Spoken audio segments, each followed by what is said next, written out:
order the public hearing for fiscal year 20 budget. Council, you've had the budget for several months now. We've worked long and hard on this. First, I want to thank our town manager, Gary, and clerk treasurer, Donna, and public works director, Wayne, for working together. The three of them have put together a very good budget. There is no tax increase. Gary, I don't know if you want to highlight anything that you're...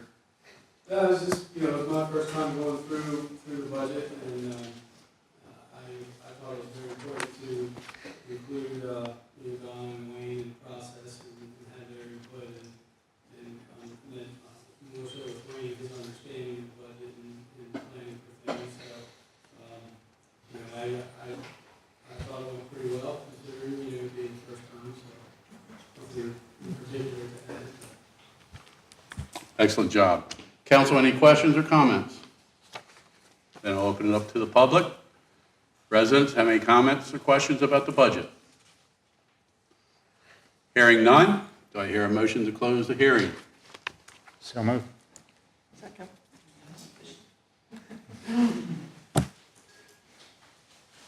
We have a motion by Councilman Paulsgrove, second by Councilwoman Schultz, to close the hearing for the public hearing for fiscal year 20 budget. All those in favor, signify by saying aye. Aye. Those opposed, so carried. That might have been a minute and a half. That's one of our longer ones. Oh, we've been talking about it for months, so, it's fine.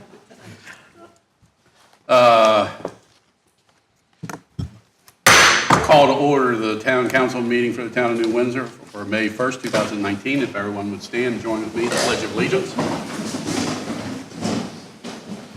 I pledge allegiance to the flag of the United States of America and to the republic for which it stands, one nation, under God, indivisible, with liberty and justice for all.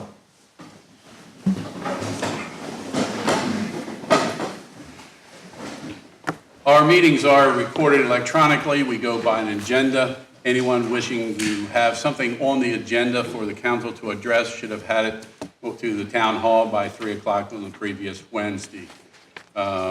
Anyone wishing to speak tonight, we ask you to sign up over here on this table.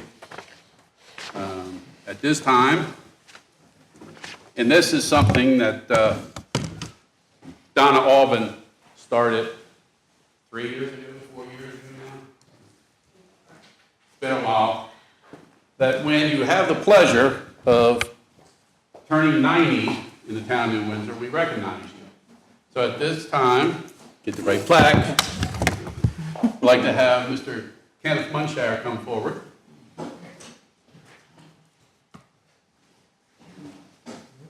How are you doing, sir? Good, how about you? All right.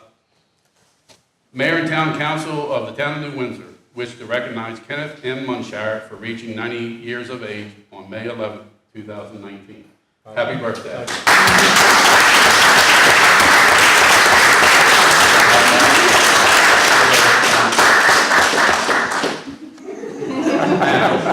Would you like to say a few words about living in New Windsor? It's very evident that I'm a 9-year-old dude. The only one in here. Someday, hoping you all will have the same privilege. You all look pretty healthy to me. What are some things you like about New Windsor, living in New Windsor over the years? Well, it's quiet over on Lambert Avenue. You like it for a little bit, be a little more A quiet. little bit noisy at 5 o'clock in the morning. Yeah. The cars really get pretty reckless sometimes. And I'll say the taxes are pretty good. Thank The you. water rate's a little bit high. We're working on that. But, I mean, I'm 9 years old now, I can say anything. We like it in New England. We've been here ever since 1960. Built the house in Lambert Avenue. August 1960. And your son My Marcel, son lives right beside me. and daughter-in-law, Gail. Anytime we need any help, they're there to help me. And my wife. Congratulations. Thank you.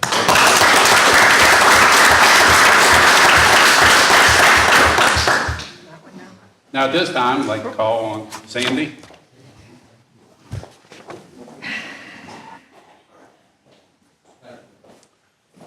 Sandy has chosen not to run for re-election this year. 3 years ago, we had a death in our community. Wayne Blackston passed away, and Sandy stepped up to the plate and filled his shoes. And for the past 3 years, Sandy presented to Sandy Custon, Town Council 2016-2019, in recognition of 3 years of outstanding service.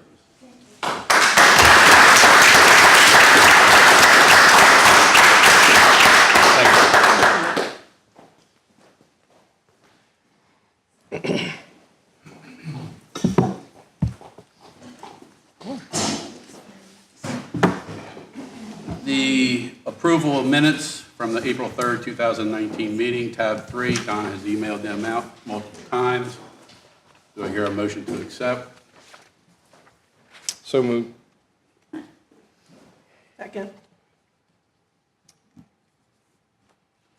We have a motion by Councilman Smith, second by Councilwoman Schultz, to approve the minutes from the April 3rd, 2019 meeting. All those in favor, signify by saying aye. Aye. Those opposed, so carried. At this time, we'd like to introduce a few people. I think they've done an outstanding job. First is Mr. Dennis Nola from the University of Maryland, the PALS program. He'll explain a little bit more about that in a few minutes. But I'd like to recognize the research team, I guess we'll call them. Lauren Gray, if you'd like to stand up so we know who put the face with the name. Allison Jones. Bill Sullivan. Jonathan Mallory. Emma Podese. Christopher Semarai. And Yuki Whitley. These individuals, I think, have done an outstanding job. As you can see, this is the final product. They came out to one of our work sessions, and this all started on basically March 6th when I got a letter from Dennis about the proposal. And to finish in 2 months, I think is outstanding. And when I first met with the group, I told them we had already had a study done by a company, and we were just kind of sitting on it. We were going back and forth what we all wanted, and I said, just decide as if you wanted a reason to live in New Windsor as a young adult, or anyone, but a young adult, and say, hey, this is a wow factor. I want to move to New Windsor.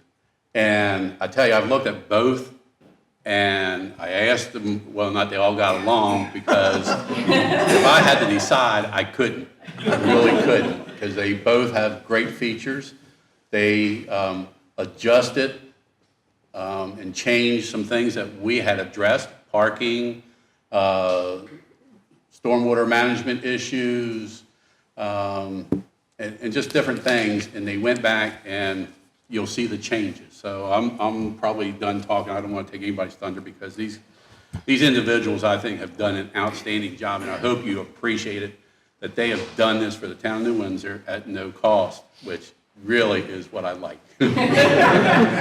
But Dennis, also, if you want to introduce Kim Fisher, I've mentioned her name, but go ahead, you know more. Thank you very much. First of all, thank you for welcoming me into your community. It has been a real pleasure working here, and it's been a pleasure working with the town council, and particularly with the mayor and with the town manager. We've taken more than a handful of trips out here talking about the project, and I'll just give you a brief background of the type of project it is, a little bit of who we are, and then I'm going to ask the students to come and do the presentations. Now, after the students do presentations, one team will do a presentation, maybe 10 minutes or so, and then we're going to ask you all to stand up and form a semicircle so you can get a closer look and you can ask questions. The only thing I need to ask is if you ask a question, go over to the microphone and say it into the microphone so it can be recorded and part of the proceeding. And then that way we have that as a permanent record, and then the team will be happy to answer questions. And after we've gone through a little bit of that, I'll ask you to take your seats again. The second team will come up and do a presentation, and the same thing. Come on up, take a look, ask questions, answers, back and forth. So that's the way the evening will proceed. We'll try to do it efficiently. It won't take up a lot of time, but we do want you to get a thorough look at the work that was done, which I agree with the mayor. It was very good work. I'm very proud of the students. The other thing that I would point out to you is these are all graduate students in our landscape architecture program at the University of Maryland. None of them were landscape architecture students as undergrads. And so they came to us from a variety of backgrounds and education and decided this was their passion and this is what they were going to pursue as a professional degree and a career. And so they've been doing this for about 7 months now. So 7 months ago, no skills to do any of that. And so it is quite remarkable that they moved that quickly. So, and I just wanted to mention that because I am so proud of their work. Kim Fisher is here this evening, and she has been a tremendous partner for us. I've done many PALS projects, PALS partnership in sustainability, action learning and sustainability, sorry. Partnership in action learning and sustainability. They were going to call it the SLAP program, but nobody wanted it. So they went with PALS instead. That's why I don't remember. But Kim has worked with me many years, and we've worked in several counties. And I can tell you that these are some of the most engaging projects we do, because we get a chance to come in, meet people, get to know a community, and I hope provide something of value. So we're very excited about this.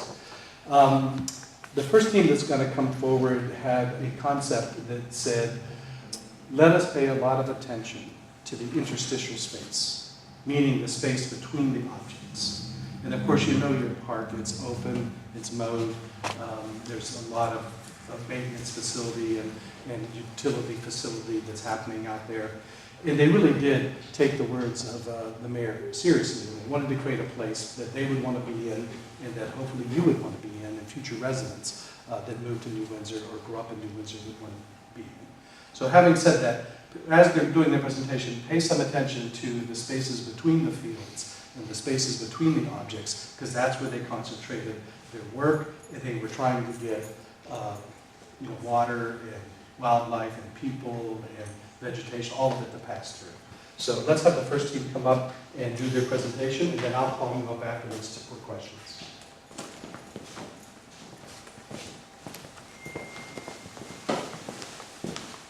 Hello, everybody. Our primary objective was to satisfy your wish list while also enhancing the natural areas on the site. We did that by introducing a hiker-biker path that winds through the site from the school to the town.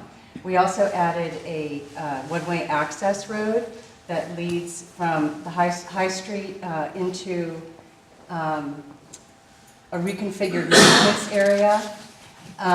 We filled in the bioretention pond that was here, and we've created a channel, a vegetated planted channel that directs stormwater along the access road and into a wetland right here. We used the outlying spaces to create a multi-purpose sports field. Here we have a community event area and a playground here. And as I mentioned, we relocated some of the maintenance facilities to this central area right here to provide greater access and free up some of the other spaces. In terms of this community event space, our thought was to sort of reinvigorate that area and make it available for year-round use. So we reconfigured the buildings to open up this central area. We sort of removed a little bit of the asphalt, but gained area here where we filled in the bioswale. We've introduced some architectural elements that are reminiscent of the original train station here. So we have a bandstand. We have a meeting hall that could be used in cooler months for, community gathering. We have a concession, a pavilion, and restroom. The road and new parking areas that we have lining the road could be shut down during the carnival period to provide even more space. This area could also be used for wine festivals or other community events. The bandstand could certainly be used for performances or musical events. Emma, you want to talk about Jonathan? In order to make the park accommodate a variety of users, and so be truly inclusive, the design team thought it best to include a nature play space where children of all ages can come and interact and engage in a variety of activities. And we've also included a dog park for our furry companions. Right here. And so, as Allison mentioned, we relocated some of the existing maintenance facilities located on top of this hill over to near the water tanks. And we took advantage of the existing topography, manipulated it, extended it out a little bit to create an embankment slide for children, which as can be seen in this lovely perspective right here. And so another key feature that is highlighted in the perspective is a council circle where adults and children can come together and have bonfires and really offer a variety of rich experiences. So when we were walking around the site on our first visits here, we noticed that there was a very wide variety of different landforms and different kinds of habitat on the site. So you have a riverside forest, you have some interior forest areas, you have a wetland, you have a meadow. We just thought this was a really good opportunity to build out some of those natural areas. So as sort of a third component of our site, we have these sort of natural land areas that kind of complement the more active spaces over in this area. And just to sort of help you locate where we're talking about on the site, this is the existing baseball field right here. So the way that we envisioned somebody moving through this natural area is from the baseball field and also from up where the new access road would be. There is we have included a wetland boardwalk that would kind of go above the wetlands so you wouldn't get your feet wet, but you could still immerse yourself in that environment, kind of like how you can see in this perspective here. We've also included a pavilion where you can have a moment to rest in the middle of that field and watch any wildlife that's there. We saw actually a lot of wildlife while we were walking around out there. So then the wetland boardwalk continues through here. This is an opportunity we saw for reforestation. This is where the second pond used to be, and it's being filled in, but we thought it was a very good opportunity to plant a lot of trees there, have a forested area.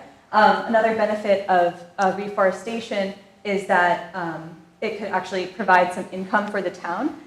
You would have to spend some money and then you would be able to sell that land to a developer elsewhere and then conserve that forest and have it as an amenity to the town to attract visitors and residents. And we calculated that you could make approximately $135,000 from this area of forest if you were to do that. So, side note, so the trail kind of runs through these forested areas. There is a seating area back here and back here where we found some really nice opportunities for just a relaxing experience in the woods. So we've also built out some kind of clearing areas throughout the site that we envision providing seating using boulders or limestone from the quarry that is close to here, because we kind of saw that as a contextual part of the site. So using the local resources too. And you'll have a better idea of what I'm talking about when you can come up and look at it, but you can kind of envision it in this photo here. So we have these different sort of wildlife spaces. We also have this large field, which is kind of the only mowed area of the site. And meadows are kind of running throughout the site on the edge of the forest. So when you're walking on the path, you kind of get this forest on one side, meadow on the other side sort of effect. And so we thought this was a really good opportunity to just connect the town and the town's residents to the natural amenities that are here, and thought it would be a very attractive way to get people into New Windsor. And so thank you so much for hearing our presentation and for allowing us to do this project. We really enjoyed it. Thank you. Thank you. This is the part of we did a little exercise, so come on up. And if you would stand here and get a closer look and ask your questions. And remember, when you ask a question, we need you to use the microphone so that we recorded, and then the students will be happy to answer any questions or to point things out on the map a little better. Come on up.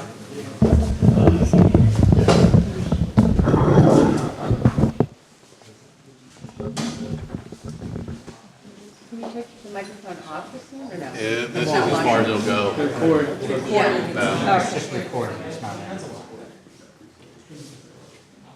Someone want to start with a question? Okay. Sure. So the boardwalk, is that a wooden boardwalk, or what kind of material would you suggest that we make? Well, I think that the photo here shows it as a wooden boardwalk. We just thought that was a good aesthetic choice. I mean, that's definitely like an area of negotiation, but yeah, we envisioned it being a wooden boardwalk. Walks in there having boards, Not to go over the margin.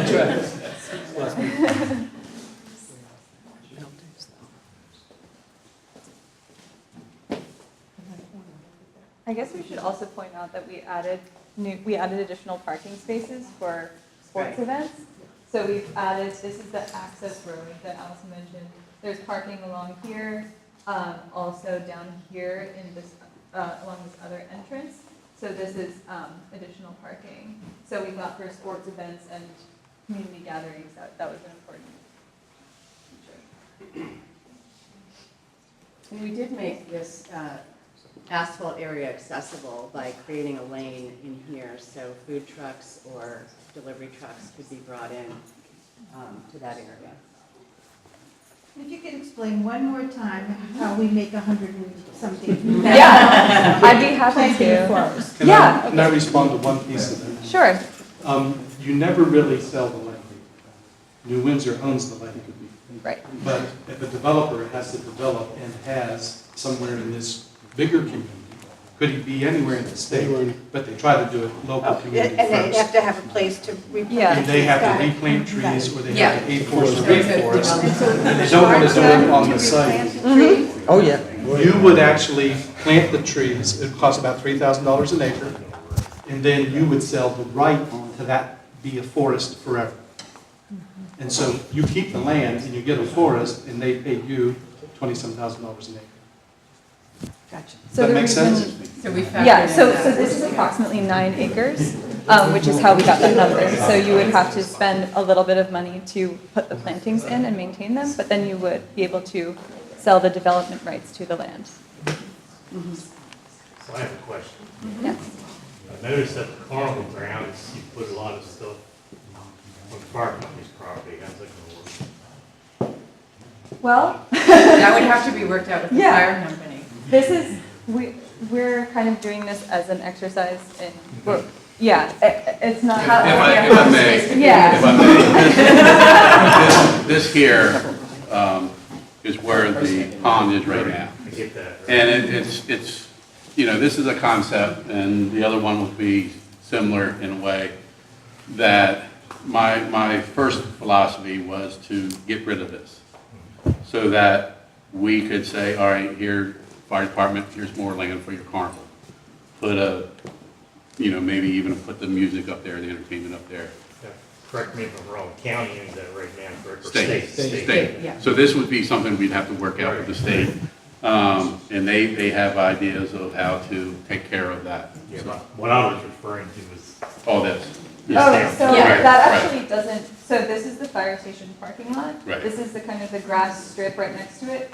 So this actually does not These are new take buildings anything here. away from what is Yeah, already this is the there. parking lot right here. Yeah, I understand that, I'm saying that this is the fire company's ground. Right. I'm Oh, saying yeah, you yeah. have- Right. Oh, okay. Yeah. So, That's yeah. what I'm getting at. Right. Yeah. I mean, And we realize that, and they realize that, but it'd be a partnership Okay. to entice. Right now, you know, the carnival grounds are used basically 1 week out of the year. Whether or not the fire department would want to have other events there, allow other events, you know, but like I say, nothing is in concrete at this point. These are just ideas. And I'm sure even when we look at the other presentation, we'll say, we like ideas here, we like ideas the other.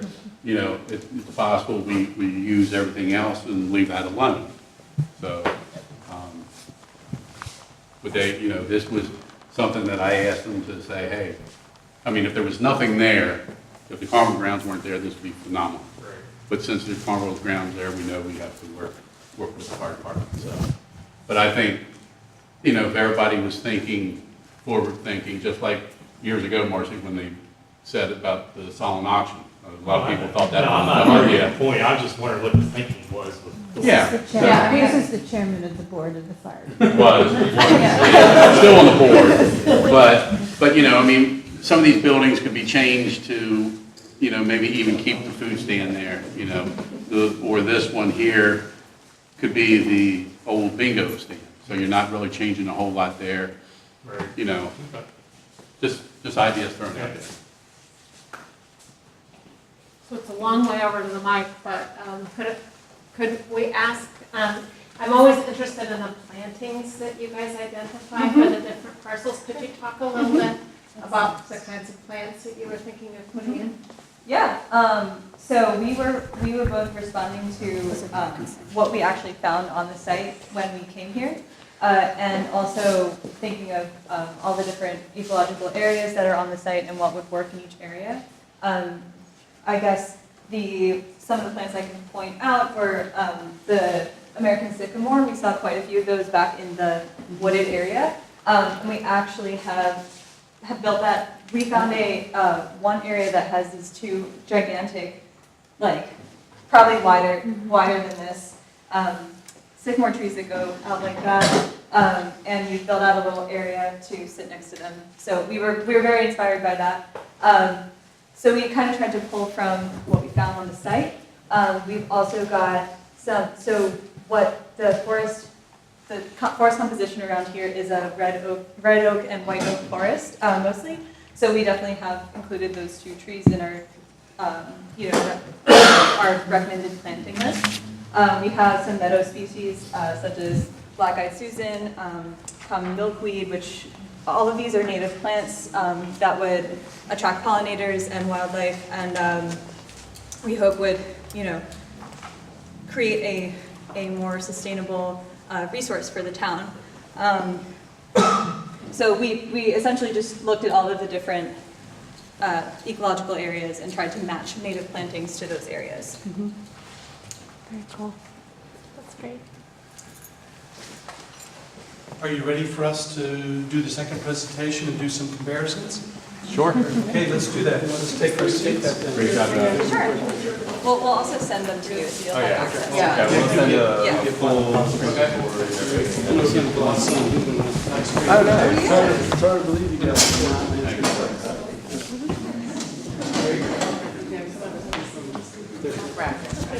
Thank you.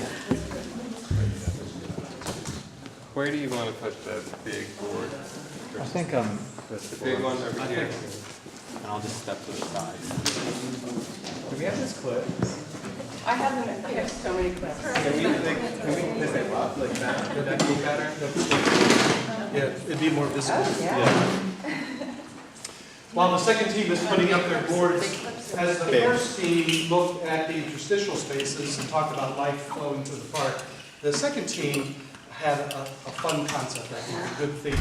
And they looked at the architecture of the community, they looked at some of the historic pieces of their community, and they titled their project Front Porch Backyard.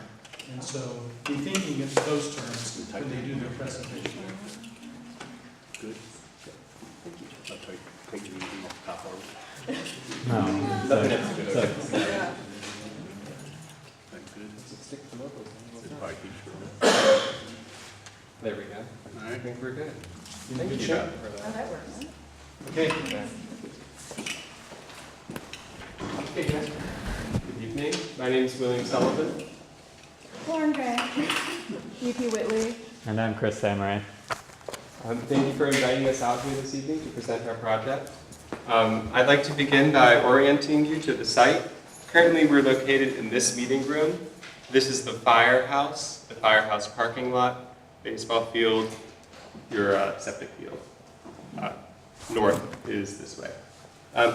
So one thing that we did in our design process was to sit down and develop a concept. And we threw around a lot of ideas. But one thing that came to light was when we were walking through your town, we were inspired by Church Street and all the beautiful homes on Church Street with the late Victorian architecture. And we came to realize that New Windsor has a particular pride in their front yards and then also some wonderful treasures in the backyards. And so we were thinking, well, this is the town's front yard and also your backyard. This is where you all come together and you meet during the carnivals, but then also you come and play in the backyard. And so we began to develop our concept around that. So in the fairgrounds, we develop an architectural scheme that sort of surrounds you with the architecture of New Windsor. We would move some buildings would stay. We identified that some of your buildings are concrete masonry units, so that's cinder block. Those won't move, but some of your buildings are made out of timber, and so that's easy enough to take down. You can actually recycle some of the material to rebuild some of your elements. So you don't lose any square footage, but we formalize your space, take out some of those alleys between the buildings, and give you a more formalized fairground. Over here is where that retention pond is. We have stretched that pond out here so you keep your same square footage, meeting the requirement of the state to have that volume, and we introduce a parking lot. The parking lot has a single bend in it, so you don't waste space on just turning around and around in a parking lot.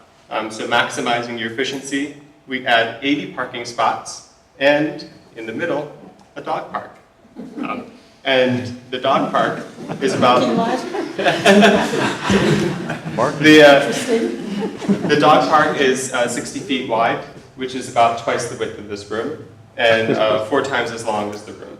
And that is because this turning radius is large enough for big vehicles to come in. So if your carnival, I saw that there was a Ferris wheel. You need a big truck to come in, you can certainly do so in this parking lot, no problem.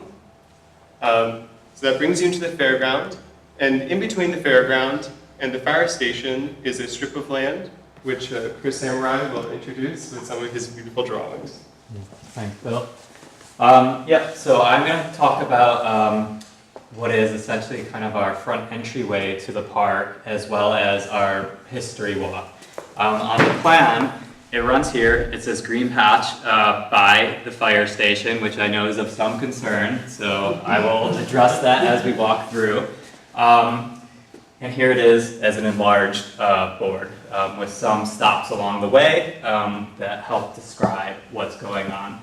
In designing this, we played around with a few different concepts of a path that was moving through the space. We played around with a straight path going through, more of a curved path, and some really complex ideas of there being circles in various areas. Ultimately, what we settled on was a combination of the 3. So at the beginning, we have a very formal straight path with trees lined on either side. These could be flowering trees. It's just a nice way to welcome people into the park. Moving on from there, you move into an area that we're hoping would entice the fire department to maybe work with us on this land. It's a memorial area for public service. So there could be a fire memorial, a police memorial, an EMT memorial. It'd be a nice place where people could kind of reflect on what's happened in the town and introduce them to some of the historical aspects we bring in later on this walk. Moving on from the memorial, we continue down this curved path here. And this is where we're playing again on the idea of the bioretention water that we moved from where it currently is and extended it out. We're going to also bring some of that water into this pathway, have a rain garden there, so it will help to, it will act as an education place for kids, for adults, for anyone who wants to learn about how water moves through the environment. And that water that moves through this rain garden will ultimately empty out in that existing pipe that you have that empties out into the wetland over here. So that will still help to maintain and grow the already existing wetland. Moving on from the rain garden, we cross over the bridge and we have a spot that's a pavilion. The pavilion's pretty big, also the width of this room, but it's fitting in between two of the buildings that surround the carnival area. Something that we want to include on that pavilion is bringing in the architecture that Bill was talking about into the town. So the design could be some of these different panelings, different woodwork that you see throughout town. Crossing over to that is when you start to get into our lower half, or the backyard area of our design. And this is where the history walk really takes its shape. So here could be some other historical moments that have happened in the town with the canning, things like that. And we played around a lot with the idea of what to do with these water treatment towers. We thought a lot about screening it, but then we flipped our thinking and started asking ourselves, what could we do to change these into an asset? So we ultimately settled on the idea of painting them with the Frederick Dielman Ruffle Cat and the Clifford Still abstract painting. And actually opening up this screening, so not having it screened at all with the trees, and that would be a place that people could stop, again, reflect on the history of the town, and see what makes New Windsor a unique place to live. And this then, as I said, acts as the front entrance into where we have the field and our stadium seating, which is a terraced stadium seating system that Lauren engineered and worked very hard on. Yes. So the original site, or what's currently there now, is really sectioned into two main areas. So it's basically two large terraces with a steep drop in between.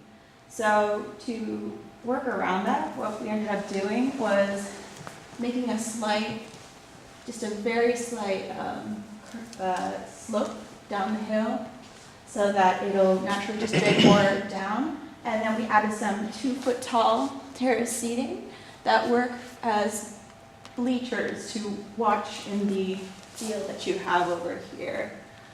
So the field itself is quite substantial. It's a good multi-purpose field. It would work for a football game, soccer, and lacrosse. So you can hold a wide range of events at this field. Around it, or right around this corner, is actually going to be a maintenance area. So we took the maintenance buildings that were originally right up around here, and we pushed them back towards the edge of the lot so that you can still access them very easily, but that they don't cut into your site. We've changed around, we've made a more substantial road access into this area with a turnaround for trucks, as well as there's area for them to stop and unload as needed for your Christmas tree dump or whatever mulch or soil pickup you could have here at this location. In between this area, we've continued the terraced idea, and we have some terraced gardens with some trees and some perennials just to add some beauty and to screen off the maintenance area from the field. We've also increased the vegetation around the field to help lower the temperatures, to help keep it feel nice and comfortable and enclosed. We have then moved on so that when you continue along this path from the field, you can go into this nice open field, additional field area that's going to be a little bit different, and I will let Yuki take that one. Thanks. So far, the areas that we've described are pretty programmed and structured, and we decided to leave the north area here that's adjacent to your sensitive wetlands a little bit more naturalistic for unstructured play. When you enter from the south side, here is a nature play space where you can have a playground, and we have 3 pavilions lined up along the southern border there. One that's small, one medium size, and one larger that is at the center of the entrance, the northern entrance. And I'm just gonna walk you through this little loop here because we decided that the views here are pretty amazing, and we're not doing anything on the northern side. We decided to create a secluded nature walk that continues from the path on this side, and it becomes a boardwalk as you reach into wetlands territory. And the boardwalk blooms out a little bit. I know at this scale it's not that visible, but it's basically, imagine it becomes more of a viewing platform where you can linger longer, take a seat, maybe have a snack, and you have a great view into these old sycamore trees that are over here. When you come back around, the boardwalk ends and it returns back to that natural stone path that's at the rest of the site. And when you come down to this part of the loop, there is some discovery here where you're not able to see this pavilion until you get to this part of the walk, and then it's suddenly right there to your left. And I wanted to include some other areas of discovery because the things that you can see from your person standing right here next to the playground, the things that you can see are not all that is there in this space, because you can't see the person walking here because of the elevation change and the plantings that are right here. And there are also secluded seating areas within these trees, but they're blocked on the southern edge. So when you're there, it has a very secluded feeling, like you discovered these benches for yourself. And that's about it. I have a little section drawing down here of what this part looks like. And we'd like to thank you all for letting us explore the opportunities in your space and hearing out our ideas. And at this time, I would like to invite you all up to come on up and take a closer look.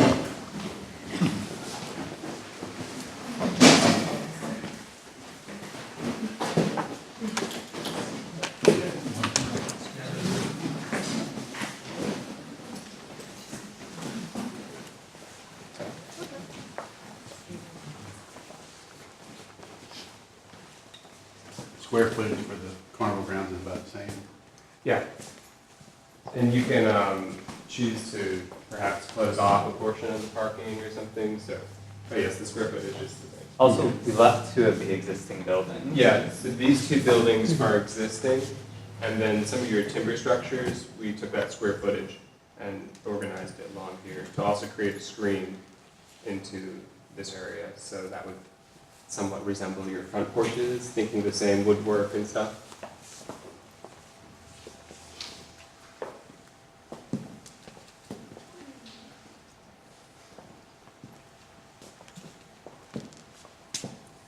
So I know the number of parking was a question earlier. In our site, this main parking area is able to accommodate 80 spaces, and we have another minor parking area next to your existing tennis and basketball courts, which is about 15 to 20 spaces, depending on how it's organized. So that's almost 100 spaces total, not including the fire department's current parking area. Think about how many more parking spaces we can get in without the golf cart. But the thing about it, they're not running wild that you have to work. I'm just saying, just open up the possibility for more I problems. don't think there's any room for parking there. Still I have don't think tennis. there's any room for parking.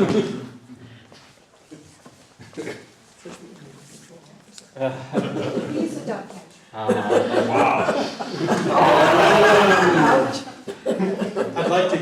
little reaction to this historical walkway, the memorial walkway that goes down through the center that they enlarged on the drawing on the left, because that's a key piece to this design, whether that is something you feel the community would resonate with. I like it. Can you point out that area over here? Sure. Just Yep. so everybody knows where that is. Yeah, I'm fine, go ahead. Sure, so here is our main parking area, the intersection with the fire department.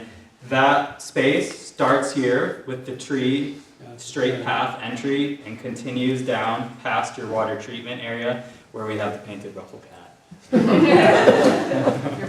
So a way to read this board is, this is if you took a knife and cut down through the center of the park. And if you look here, you have the pavilion, you look up, there's your pavilion. So everything sort of lines up here. Well, I really appreciate what you've done. Last time I couldn't find my way around. This is very clear and quite beautiful.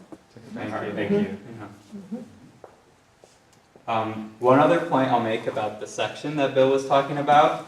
I know that terrace drop looks scary, but this site is all walkable ramps. There are no stairs, and even that terrace stadium seating, which is here, is accessible without stairs as you continue down the side path. So the ramp comes down and you can enter in off the ramp. Is that all ADA compliant? Yes. Yeah. And each terrace is wrapped at its widest 10 to 12 feet, so it's quite sizable. You have space to spread out. Yeah. So on this terrace, for example, if you're watching a game, a family can throw down a blanket, sit on the Put up a terrace. small tent. I know some tournaments, you know. Need a sun shield. Looks great. We're thinking cherry trees or something. How many Also acres something- is this area? The entire park. It's a big site, a lot of space. Were we saying it's about 45 acres? 26 acres? 26. Okay, thank you, Emma. I was thinking that also. Yeah. So that includes this. That includes the baseball field.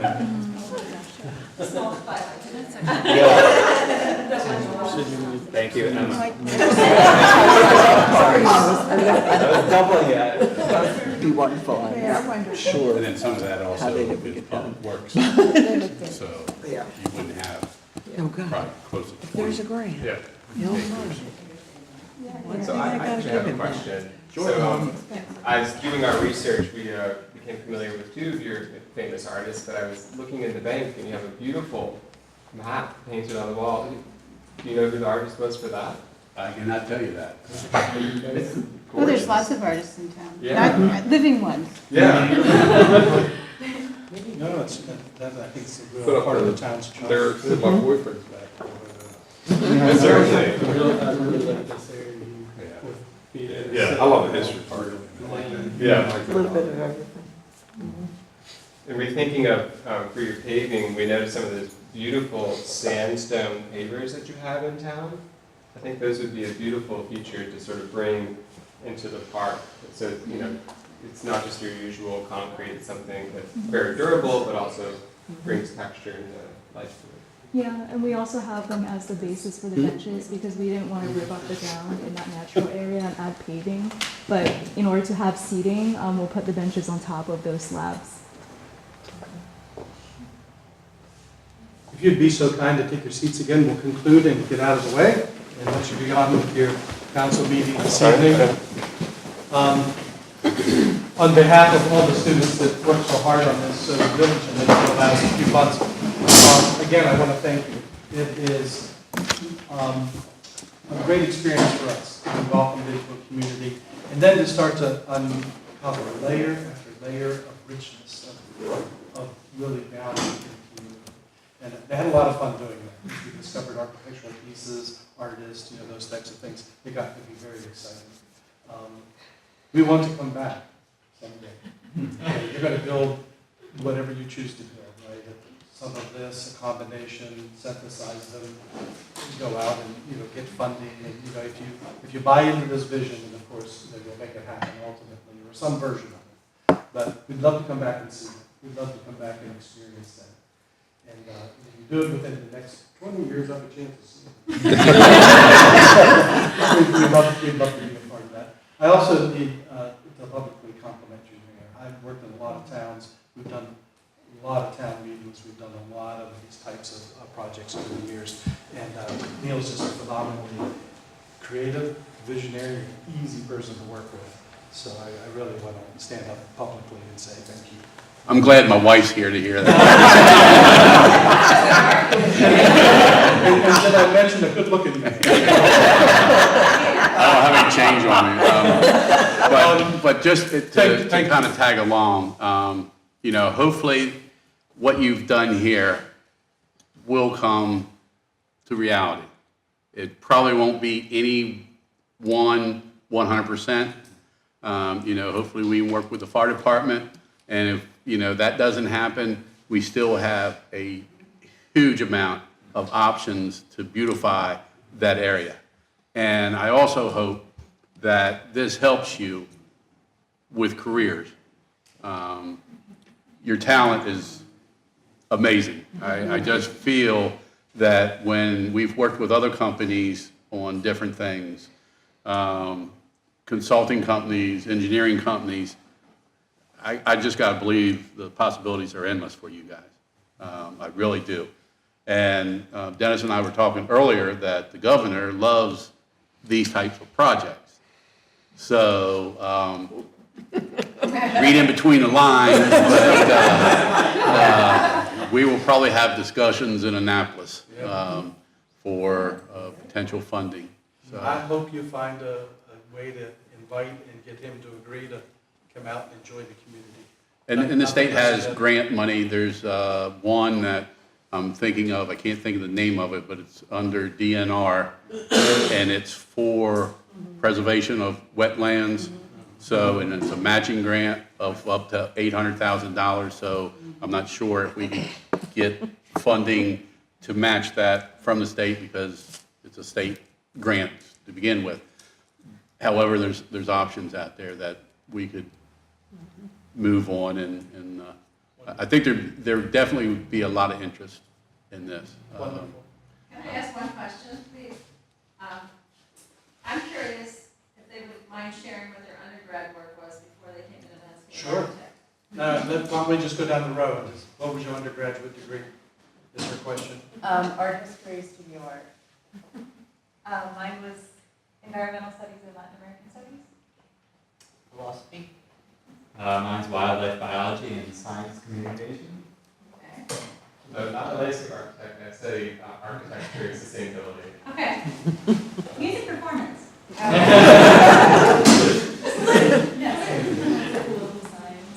Very interesting, very interesting. You obviously have many, many talents, and it's just. So how many of you want to move to New Windsor? If you build the park, you build it, they will move.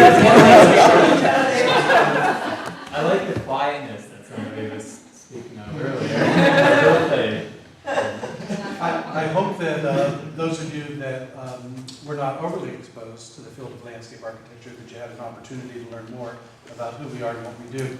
We're a profession that was carved out of architecture and civil engineering. So we look at it like, yeah, we need to know where the water's going, and we need to make the engineering work, but we also need to make it beautiful.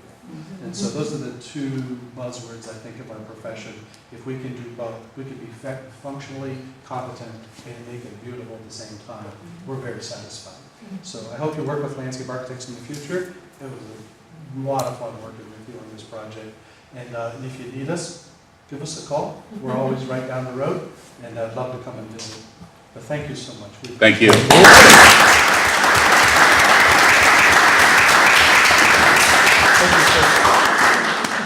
appreciate it very much. Thank you. Thank you.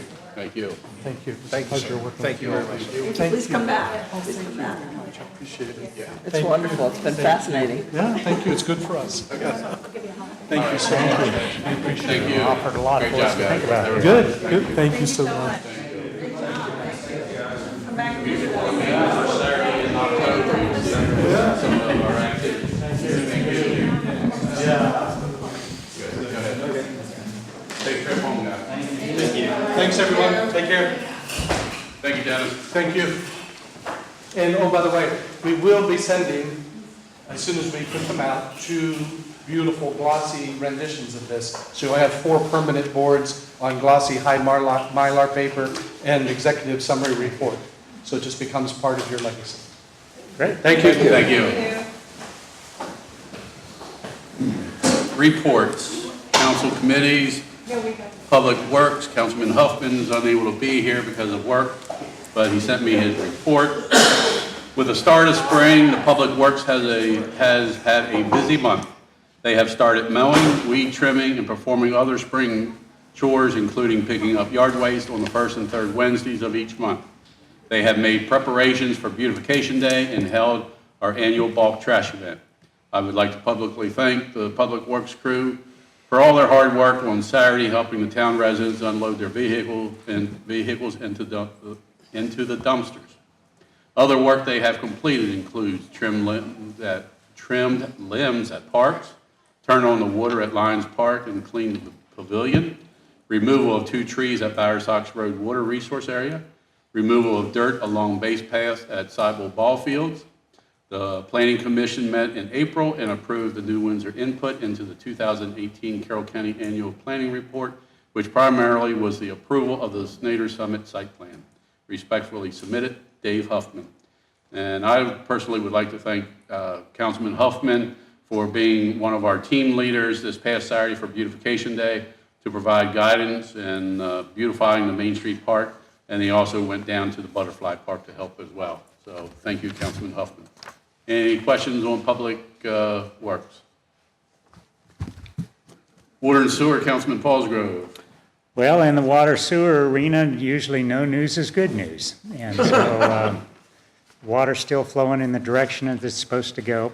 So I don't have anything in particular to share about that. I would like to share, however, that I did have the opportunity to visit the lower level of our new town building, and I'm very impressed with the work that our public works staff has done there to adapt it to the needs of themselves and to the town. It's quite an amazing transformation. So any of the council haven't had a chance to get down there yet, go visit it. Wayne is very proud of the space they have down there. Yeah. Yeah. So anyway, kudos to Wayne and Alan, and I'm sure you got involved in it as well, Gary. But it's pretty amazing what they've got set up down there. Yeah, and I'll echo his sentiments. If you haven't had a chance, you need to stop in and take a look at the basement of the old fire hall. You can tell there's pride in our workers. And the floor, and I was corrected, I said it looked like professionals did it. And I think Ed said they were professionals. And it was our guys that did the floor. They sprinkled paint on the floor. And it really looks phenomenal. And they have bought into this, and they are very proud of their own facility. And it was long overdue, but these guys have done a great job. Any questions or comments for Councilman Paulsgrove? Public Safety, Councilman Smith. We're starting to get into the warmer months, and with that, school will be letting out soon. So just want to remind everybody to keep an eye out for our little people, because when they get out, they tend to forget about running out in the street and not looking. So slow it down going through the neighborhoods. Unfortunately, also with the warm weather, we start to see more, and I think the deputy can back me up on this, some of the scams that go around for driveway repaving and home improvement and stuff like that. My suggestion is, if you didn't actually call for somebody to come out to give you an estimate, don't entertain that. Or if you do entertain that, make sure you do a thorough check on whether or not they're licensed and get some references or whatnot. But you start to see more of that kind of stuff happening. I know there were some calls recently about some suspicious subjects, and it turned out to be some driveway scams to repave driveways or whatever. So don't become a victim of that. And then more importantly, like I said, keep the traffic, keep your speed down, watch for the little ones, because they're going to start running around, more kids outside playing, stays later at night. So it stays daylight longer, so kids tend to be out playing more. So just be aware of all that. And then I'll defer to our town deputy for his report. Thank you. Any questions or comments for Councilman Smith? Economic Development, Councilwoman Schultz. The Carroll County Downtown's Economic Development Group did not meet, but we have been communicating via email, and we're going to have our usual table at the Maryland Municipal League Conference with information about the different Carroll County downtown. So I'll be supplying them some information about New Windsor businesses like I always do. And I was contacted by, I think, somebody from the Department of Tourism who asked for information about New Windsor for the Maryland Welcome Centers. You know how they have those things with all the brochures in them and everything. So I sent them some of our walking tour brochures. And the HSP, I'm on the board for the Human Services Programs of Carroll County, representing New Windsor, and they are doing a capital campaign to consolidate some of their services into a new building. And they're, as part of that, they're going to be coming out to the different communities to educate communities about what HSP does. There's sort of a belief in Carroll County that we don't have homeless people. We have, unfortunately, a pretty large homeless population. And, but they provide a lot of other services, like they have money for utilities to help people who can't pay their bills. For instance, a senior citizen who couldn't pay their bills could get help to pay their heat. So they're going to be coming out and trying to talk to different town councils and civic organizations to raise awareness of their services. So I'll be coordinating that for New Windsor, hopefully. That's it. Thank you very much. Any questions or comments for Councilwoman Schultz? Community Enhancement, Councilwoman Custom. First of all, I would like to express my great appreciation and in having served as a council member for 3 years. I was very honored to be selected, and I felt privileged every time I came to a meeting and was able to have my voice heard on behalf of townspeople. It was an honor, and I can't thank everybody enough for the welcome and the support I got throughout these 3 years. I just thought that what I would leave with was sort of a list of things, ideas that fell through and got stuck in the couch cushions that maybe could be dug back out and put on the record for people to think about going forward.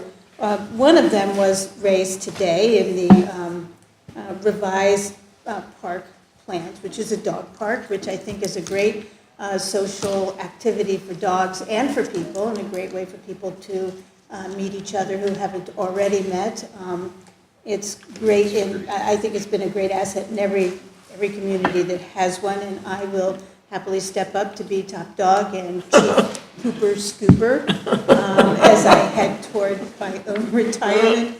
I will be happy to get in that kind of poop as opposed to other poop. And also the dog waste stations scattered about town and in the park, which is also an idea that anyone who walks a dog sees we probably need. Another idea would be quarterly meetings on Saturdays of the town council for those people who can't get home from their long commute in time for a weeknight 7 p.m. meeting, or at least if not on a weekend, then later on the weeknight, so that we can reach everybody. I think that bikeways would be a great addition to our town. And in fact, the Maryland Municipal League has just been awarded money by the state. I think it's $100,000 to use to help towns fund or help towns develop grant proposals to get money to put in bikeways. We already have a lot of bikers come through, and I mean bicyclers coming through town. It would be nice to have them, accommodate them a little bit more with bike path. Maybe they might stop and stay if this becomes a better, more friendly to biker place. I had the idea that perhaps during the winter time we could develop a brigade of teens and tweens. We could hire them to shovel the snow on Church, Main, and High Street. It would be great for the teens, and it would be great for us elderly people who really don't want to shovel snow. So that could be a project to look into. I think that the spring beautification, New Windsor beautification is a great project that gets the town together, working hard to have a vested interest in the town. I think it would be nice to have another one in the fall, right before Music on the Main, to make our town even prettier for all those people who come to hear the music. They can also see, a spruced up town. Community garden, community composting project. These are things that might be other ways to enhance living in New Windsor. And that's about all I have to say, which is probably too much, but thanks again, and I hope to be still participating as a townie as opposed to a council member in what goes on and what happens in improving this beautiful little town. Thank you. Thank you. Any questions or comments for Councilwoman Custon? Mayor's report, tab 5. Going to do things a little different. I will want to comment a couple things on my report. Beautification Day, we had a good turnout. Comcast Cares was a big contributor to our purchasing of mulch and flowers. And I want to thank Councilwoman Schultz and Councilman Huffman for coming out and helping. We had a good turnout, had Girl Scouts, and we got a lot done. And I want to thank the Public Works guys again for really preparing, mainly Main Street Park. They had that really well prepared, and it didn't take as long to plant flowers there. So, and the other thing, confirmed final amortization schedule for after $250,000 that Delegate Haven Shoemaker helped us get from the state to go towards paying off our wastewater treatment plant loan. That will lower the amount down to $138,982. So just $139,000 basically from the original $4.53 million project.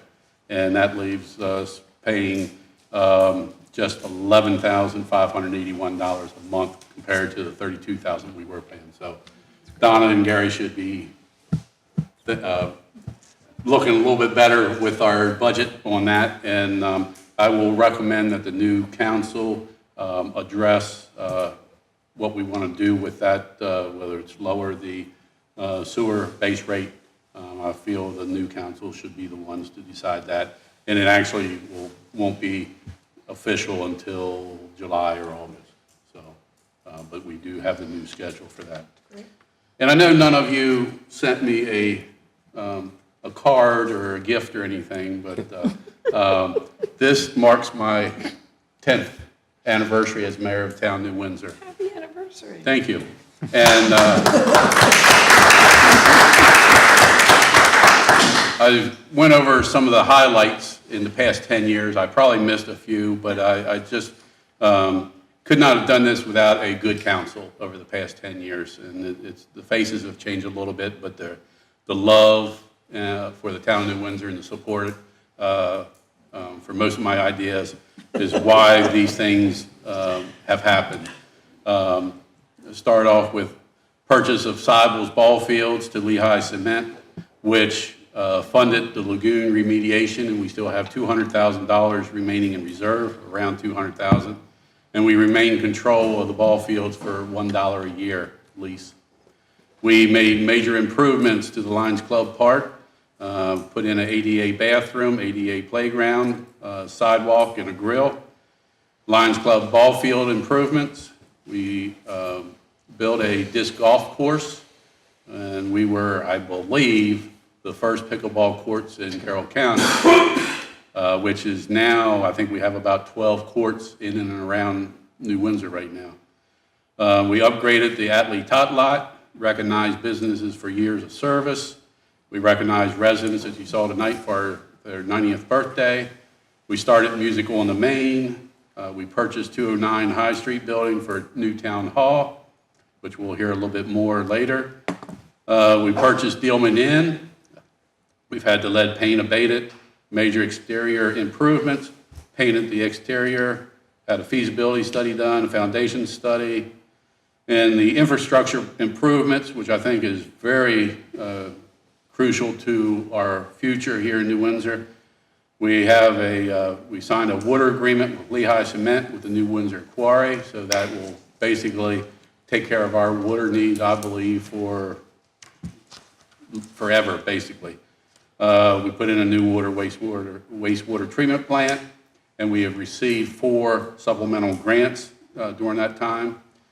Rehab the water tank, put in 2 new sewer pump stations, replaced aging water line on College Avenue and Blue Ridge Avenue, new laterals with cleanouts on College Avenue and Blue Ridge Avenue, lined the sewer pipes on Main Street and High Street, upgraded Blue Ridge Manor stormwater facility, restarted streetscape project, and we're about 90% complete on the water line replacement design for streetscape.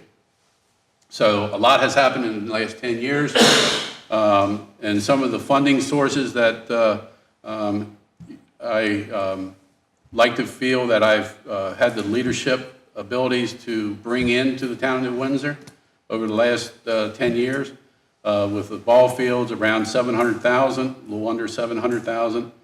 4 wastewater treatment plant supplemental grants of 550,000, 2 million, $1 million, 250,000. Dealman Inn lead paint abatement grant 450,000. College Avenue and Blue Ridge Avenue 673,000.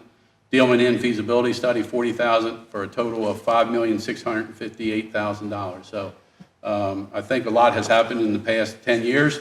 Not everybody and no one will always be happy with what we do, but I think we can show the residents we've done a lot in the last 10 years. So with that, anybody have any questions or comments?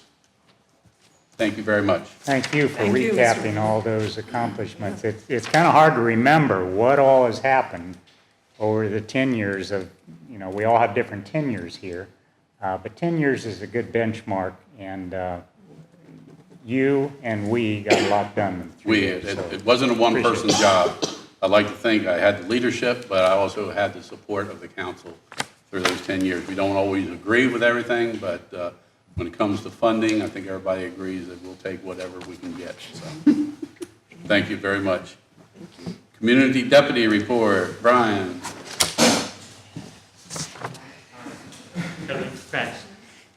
All right. Carroll County Sheriff's Office between the dates of April 1st through April 30th responded to 58 calls for service within town limits. Out of those 58 calls, only 2 calls for service required a report, which were the following. On April 2nd, 2019, at approximately 11:13 p.m., deputies, while on foot patrol in the 100 block of Main Street, heard individuals yelling at each other. As a result, a check welfare was completed at the residence. Upon making contact with the resident or residents, it was learned that the girlfriend and boyfriend were in fact having a verbal altercation. It was further learned that the altercation did turn physical at one point. Due to the lack of evidence, both parties were referred to the district court commissioner to file their own charges. Upon following up, both parties wished not to pursue charges, so the case was closed by lack of prosecution. On April 18th, at approximately 9:18 p.m., deputies responded to the 900 block of Murphy Court in reference to a domestic. Upon arrival, it was learned that the husband and wife got into a verbal argument which turned physical. Due to the injuries observed on the victim, the other half was taken into custody for secondary assault charges and transported to the Carroll County Detention Center. The case was closed by arrest. All parties are innocent until proven guilty in the court of law. Other notes, I've already started planning for National Night Out, which is scheduled for August 6, 2019. I'm currently seeking volunteers of all ages to assist in the planning process for the event. Anyone interested, please stop by the town hall on May 15th at 4 p.m. for our first meeting. Currently, I'm already working on activities for all ages that night, and one of them is being a Good Neighbor Award. So with that, all 5 communities will hopefully have a winner for this award, which will be presented on August 6th. I'm also looking into doing an organization award as well, to be presented to a lucky group who helps support the community throughout the year. So again, trying to give back to the community and bring people closer and working together. More to come on that. And Council, I gave you 2 pieces of paper. Project 365 is through National Night Out as well. Pretty much that's talking about finding a location in town that has some issues and starting to work to solve those issues within 365 days. The other one is obviously a press release and that kind of stuff, because we're going to truly, hopefully, advertise a lot more this year. With that, the other thing to note, carnival season starts very soon. It'll be 2 weeks of pure fun for me. But with that, motorists should be prepared for pedestrian traffic and road closures. Updates will be posted on the town website for detour routes as well. So with that, that's all I have to report. Any questions, comments, complaints? May 15th, 4 p.m. at Town Hall. I'm sure the fire department will be more than happy to volunteer, as well as the Lions Club, so. Okay, sounds good. Brian, did you hear from Mrs. McCurrack about the vandalism down at the archaeological dig? I have not. Okay, I'll fill you in about that later, but evidently they have a shed down there that they keep their supplies in, and evidently it was pretty badly damaged. Okay. All righty. Any questions? With that, Thank you, Brian. I'm going home. So have a good night, guys. Thank you. Good night, Brian. And we'll see you next time. All right, thank you. West Carroll Rec Council, don't see anybody. Fire Chief, Chief Coe. Good evening. So for the month of April, we had 24 calls for fire and rescue service, which is a year-to-date total of 107, and 56 calls for emergency medical services assistance, which brings us to a year-to-date total of 213. That's right on pace with our 2018 numbers. Next thing I have to tell you about is not necessarily within town limits, but something you should be interested in. Thanks to a partnership between Matt Huff, Cold Spring Farms, the Carroll County Commissioners, and the Fire Department, we were able to work to install a 30,000-gallon tank out at the intersection of Hoke and Hawksville Roads to assist in fire suppression in that area. So not a lot of sources for water out there, no fire hydrants out there, but we were able to install a 30,000-gallon underground cistern to assist if there's ever a fire emergency out in that area of our fire protection district. So thanks to Matt and Cold Spring Farms, as well as the county commissioners, for making that happen. I want to make the community aware that on Sunday, May the 5th, we'll be having a training in the 1400 block of New Windsor Road. So that's Route 31, just outside of town, going towards the Frederick County line. It's right in the area of Wakefield Valley Road. So you'll see some fire apparatus, maybe a little bit of smoke while we do some live fire training. Nothing to be concerned about. Traffic should not be impeded whatsoever. And as mentioned before, and we're very excited to announce that our annual carnival is coming up. That'll be before our next meeting here. So that's June 3rd through the 8th with the giant Fireman's Parade on Wednesday, June the 5th at 7 o'clock. So we look forward to seeing the community out there, and that's all I have for this evening. Thank you. Yep. Town Managers Report, tab 6. A couple of updates on two projects, the State Highway Streetscape, the Waterline project. We're expecting basically 100% plans from our design engineer, DMV. I've had some correspondence with emails with them back and forth, and we'll be getting an update and schedule from them soon. We're hoping, hopefully, to get the Waterline project out to bid at the end of this year or early next year. The future Pages Road, just a brief recap. At the work session in April, we started a discussion as to what New Windsor will do after the pilot program ends on June 25th of this year. We discussed that should we continue with the program on our own, beginning July 1, there will be many factors to consider.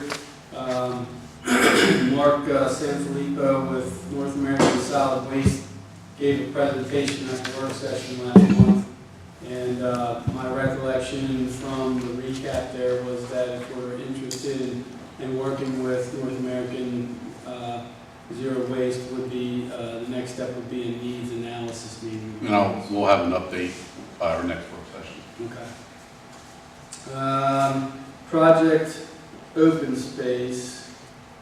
update. New Windsor's up for grant funding in FY20, and the May 15th is a deadline to make official requests to the county for funding. There's 2 parks that we could apply the funding to. The Main Street Park at the corner of Green Valley Road and Main, and then also the 201 Main Street Park in the corner here. Looking for some general direction and discussion and possible prioritizing the projects, what we want to do where, and the specific items. The estimated expected POS grant money available this year is approximately $100,000, which includes the county and town match. Now, is that $100,000 per town or for all 4 towns? No, it's per town. Per town? Per town. We could apply for more and see if we get it. You just don't know really until you try. More than likely, any of the municipalities that are eligible for funding are going to be applying, but you really don't know until you ask. Chris Patton, landscape architect, who did a design sketch and actual cost estimate for the Main Street Park. There's copies in your binders. He put together a pretty extensive cost estimate for that. As you can see in there, there's a couple items that are costly. Mainly the bathroom and the storage area is about a little over $50,000. Electric and lights is $14,000. He had in there construction management and contingency of over $54,000. I don't feel we need construction management on a project that size, and 20% contingency is on the high side. But anyway, the application for the POS funding for 201 Main Street would be relatively easy, as Frank and Mike have already done a lot of paperwork and plans and information. So getting that started should be easy moving forward. The Main Street Park, however, we would need a scope of work as to what exactly we want to do, sketch or plan, and cost estimates. So Mike would be starting from scratch on this application, but we may not have time by the May 15th. But I wanted to bring it up now and see what you guys are thinking, where your thoughts are, and where your efforts want to be focused or concentrated with those parts. Well, we have some money for 201 now, right? Mike has been researching that, and I don't think they're. I have to check with him, but I thought we had some either program open space or something for that project, like $20,000-$30,000. That's what we did too. That's not what the county. That's not what the state's saying. The state's saying it was forfeited because it hasn't been used in 4 years, 3, 4. Mike's been checking with Jeff Dickinson at the county, and then at his contact at the state level as well. But I'll double check with Neither of them have any record of having the balance that we thought we had. I thought we had like $30,000 to $40,000. Well, I think we did, but I think what the information. They don't let you carry it over. Well, we should have received a letter or something. For certain amounts, and if you can keep it in the past, you can ask them if you can carry it over, but you have to request that, and there's no evidence that we ever did that. All right. So, I mean, what are your thoughts on the Main Street Park now? You have the pavilion over there, and is that you do your tree lighting ceremony over there? Is that something you envision moving to the corner park here? Ultimately? I would like to see it move to 201 due to the fact that it's not as dangerous getting to the site.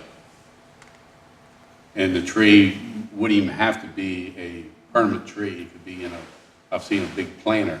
Right. You know. Something that you can buy a bulb and then plant somewhere. Yeah. Right. So that's again a discussion that we need to have, I think, so that, if you don't want to, there's plenty of options with the pavilion. The pavilion needs to be painted. Right. If we want keep it and maintain it, and we should look at doing that. But if we could also take it down and just put benches there. If we're gonna move the focus to the corner park, then we will not, we think, want to focus our efforts financially on the corner park and do more minimal work there at the corner, at Main Street. I would say Main Street mainly is painting. Yeah, I mean, do we want to keep the, do you want to keep the? I think so. We may be bound by program open space. I don't know if you can take it out or not. They frown upon what you use their money for. Mm-hmm. They frown upon you altering that. I think it's a lovely park. I don't see why we would want to tear down the. I'm not saying we are, I'm just asking. Seems like we should just paint that and get the money to do the other part, because there's really nothing over there right now. And we have a plan, or beginnings of a plan for this one over here. Plus, with the new town hall being right across the street and having meetings in the new town hall, if we did move the Christmas tree thing to that, we do the posting with the cookies and everything, it's all right there, All right, I'll see, I'll have Wayne try to get some prices on the painting side. It's something I don't think that, I think it needs to be done professionally to do it right. Actually, Wayne and I had some conversation on that, and probably look at replacing the roof on it and putting a new roof on it and painting the existing structure. But, it might be, I don't know, it might be 10,000, 12,000, I'm not sure. We'll have to get some estimates. And that be any other work or improvements there? The electrical needs to be done if you're going to keep the That's light true, here. the electric needs to be upgraded too, so. You can do multiple projects. Well, we can do multiple projects, but basically the pot of money is the pot of money. I mean, if we have the 100,000 available, we can ask for more, but. I mean, Well, we ought to be also looking into the playground money. That's 100% fund. And we haven't applied for that in years. Would these be considered playground? Mhm. Be applicable for playground? Yep. The playground grant?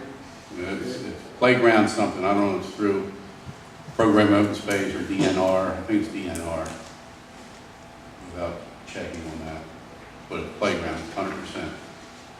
As we had Program Open Space and playground money for the top lot, that's how we funded that, plus money that was left over.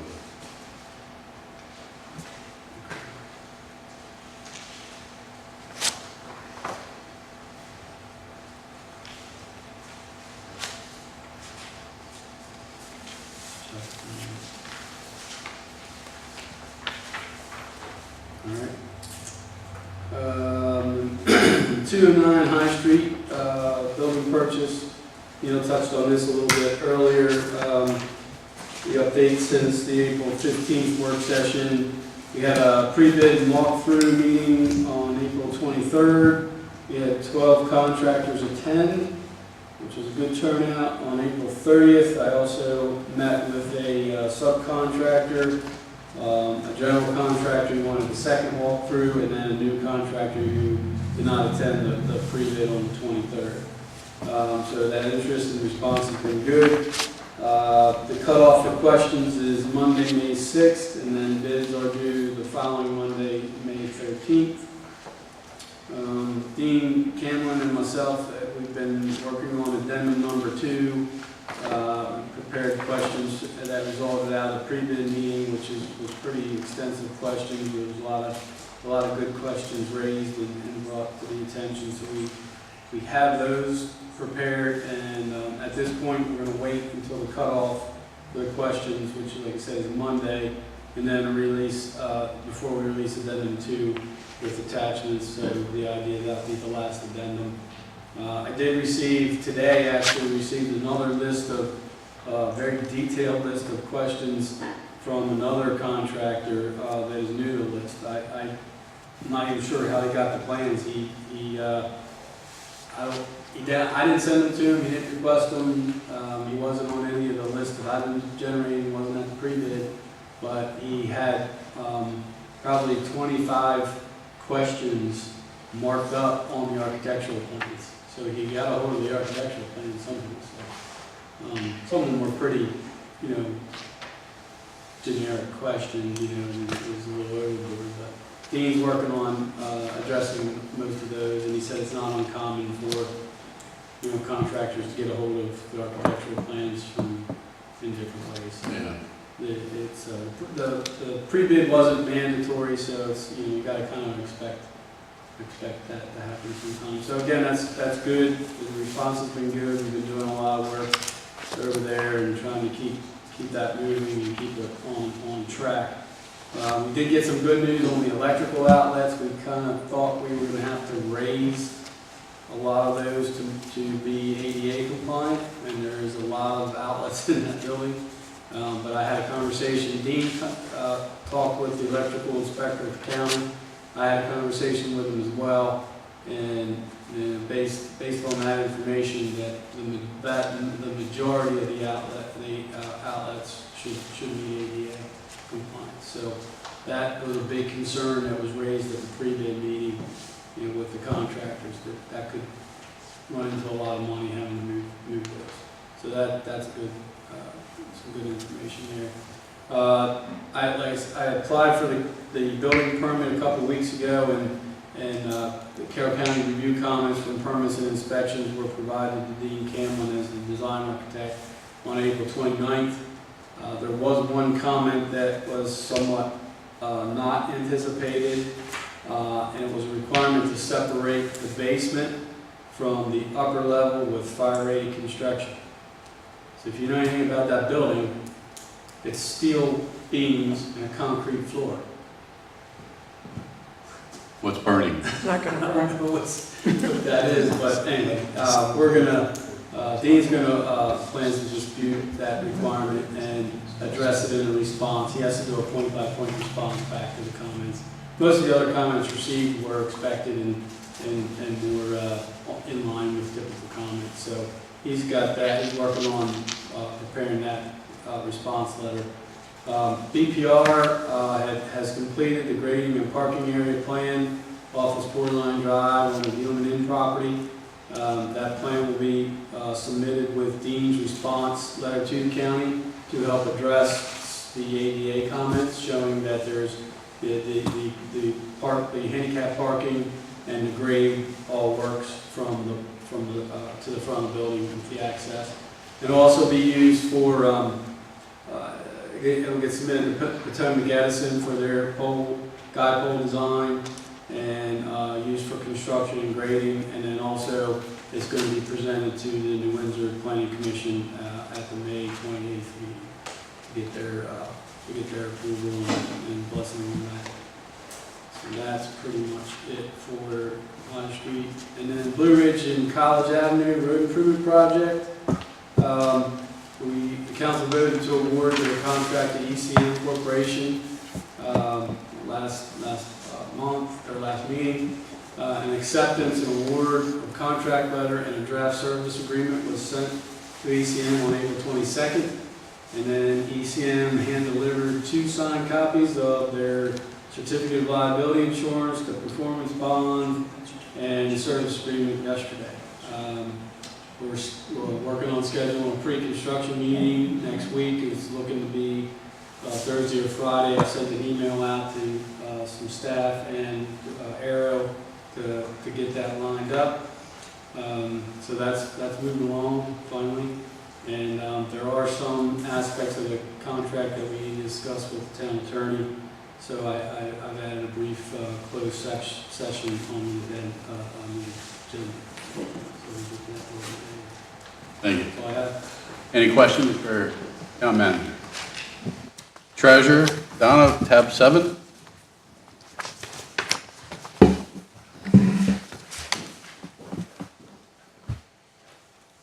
My report's not as exciting as the town manager. So I think since it's town clerk with a C and town manager with an M, I should go first. Next month. Anyway, I do the numbers. What can I say, okay? So the balances as of April 30th in the following accounts. The general fund, $294,035.01. General fund capital budget, $177,972.18.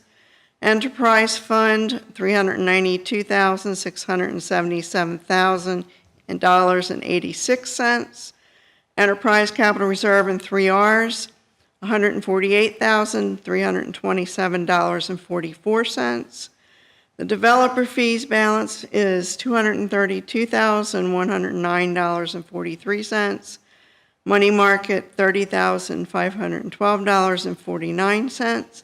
Lagoon remediation, $199,171.65. Any questions on those? There's currently 14 properties for sale and 5 in a foreclosure process. And tomorrow, if you haven't paid your water bill, you're going to get a late charge. And tonight, I think we have several of our candidates for the election present. So I'm going to ask if you are running for office, if you'll stand and just introduce yourself. Will, we'll start with you. William Hall, running for town council. Terry Green, running for town council. Incumbents? Kim Schultz, running for re-election to town council. Okay, thank you. And it is important to come out and support your candidates and your council and your mayor on May the 14th. Polls are open 7 a.m. to 8 p.m., so it really is a wide open day. We have 7 candidates this year, so there will be a forum May 9th at Windsor Station at 7 p.m. And I believe everyone's scheduled to be there, right? Am I right? We've been notified. Okay. Is the election here, Donna? The election is here. Your judges will be, the chief judge is Darlene Blackston, and Judy Coe and Larry Wood are the other 2 judges. So, any questions for me on the election? Absentee ballots are available, the request forms on the website, or you can just contact me. I'll send you the form, you just request to have an absentee ballot, and I'll send all the paperwork with it. Yes? Councilman Huffman is not here, but he is Yes, Councilman Huffman is not here, but he is running again. Okay, thank you. Thank you. Lehigh update, one's here. Old business, fiscal year 20 budget adoption. That would be to adopt ordinance number 04-03-19. Do I hear a motion to adopt the fiscal year 20 budget adoption through ordinance number 04-03-19? I so move that we adopt the budget for 2019. Second? Kim, all right. I said it faster. We have a motion by Councilwoman Custon, second by Councilwoman Schultz, to approve the fiscal year 20 budget adoption ordinance number 04-03-19. Any questions or comments? All those in favor, signify by saying aye. Aye. Those opposed, so carried. Any other old business? New business, Public Works Vehicle Information 2015 F-250 4x4 pickup truck, tab 9. So, I mentioned that last month's work session that Dave Valentine, Public Works part-time employee, is selling his personal truck. As requested, Dave provided information to me on the year, make, model, specific features of the vehicle. He also provided a vehicle description sheet from the dealer and a vehicle service contract, which you guys have copies in your binders on that information. I've also pulled a KBV value for a private seller, and if you look at that average with, and then include his truck has a plow, I think his asking price is in line. In the capital budget general tab, the introduced and now adopted budget, a new pickup is planned in FY '21 for $60,000. So this purchase would be a year earlier than planned, but would save the town $24,000. I think this is a good deal and a good opportunity. Dave's taking very good care of the truck. He's had service work done by the dealer every 5,000 miles. So we know what we're getting here. Money saved of $24,000 could be reallocated toward a mower, which is planned in FY '22 for $15,000, or the dump truck in '23, which is budgeted at $110,000. So, or anywhere else we decide to reallocate them. Funding can be from the general fund capital. So just, I mentioned it last time, they provided the information, so I wanted to get it out there and as new business and get the council's thoughts on that. I have a question. I see that this is a four-door cab or a crew cab. Is that what we would be buying if we were going to be buying one? Yeah. Okay. This is the full backseat, full door. Okay. I have a question, I guess this is more of a legal question. Is there any potential conflict with buying a personal property from an employee?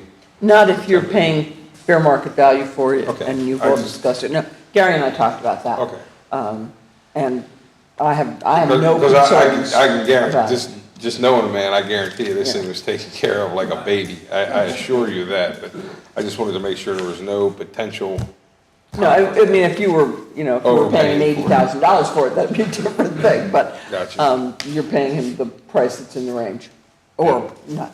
We discussed that. You would be paying him if you decide to do that. Just wanted a legal opinion, that's it. That's not a diesel truck, is it? Is diesel something that we would have looked at? I'm not sure. I haven't really thought about that. What do we have now? We don't have diesel now, right? I would not have encouraged that. Well, I'm not saying, I just was curious, is it same way with the four-door thing, but. It's a pretty fully loaded, vehicle. And like you said, I know, what I know of Dave too, I know he takes care of this stuff and, said he provided basically the dealer sheet from when he purchased it with the MSRP on there. I believe it's still in his service contract. Again, that's something you really can't put in the KBB value either, is that, he paid for a premium extended warranty on it, which we would be able to assume, I believe, in the transfer. So there's still, I believe it's like About 50,000 miles. Yeah, his mileage on the vehicle is 26,000. It's 75,000 or by December 2022. Looks like. 2.5 A few years left on the warranty. That was a value of $2,700 there. And you're pretty comfortable that the difference between his asking price and the KBB value is the value of the plow? Yeah, and there's, there's a few other minor things that are on the vehicle that, probably I didn't punch in or run, or weren't an option to punch in the KBB. Plus you add in the value of the extended warranty. I think it's definitely a reasonable price and range of what the value is.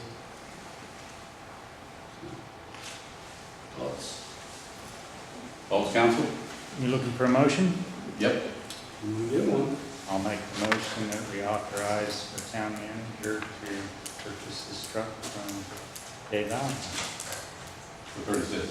For $36,000.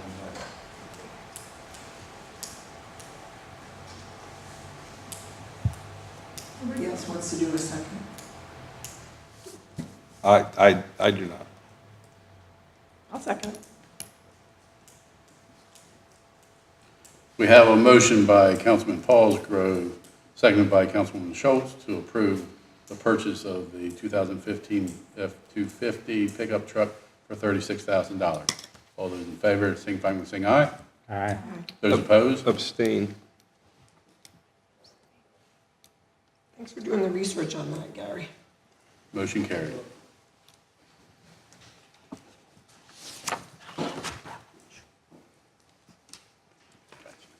Any other new business?